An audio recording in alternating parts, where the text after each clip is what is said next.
In this video, I will show you how to pay on Amazon with your Tremendous gift card. To do this, there are basically two options.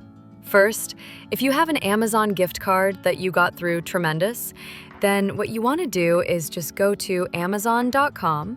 From there, you're going to click on your account right there, so just go ahead and click on it, and that will take you right here. Now, from here, you want to go to Gift Cards, and then here, click on Redeem a Gift Card. Now here, enter the claim code that you got. So just enter the gift card code that you got from your Tremendous card. So if it's an Amazon card, you can just enter the code right here and then click on Apply to your balance.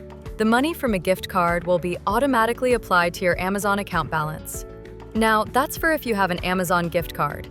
If you have a prepaid Visa debit or credit card, then this won't work. In that case, what you will need to do is just go to your card, and from within your card, for the payment method, you want to go and click on Change. Here, add a credit or debit card, and you can see Visa cards are accepted.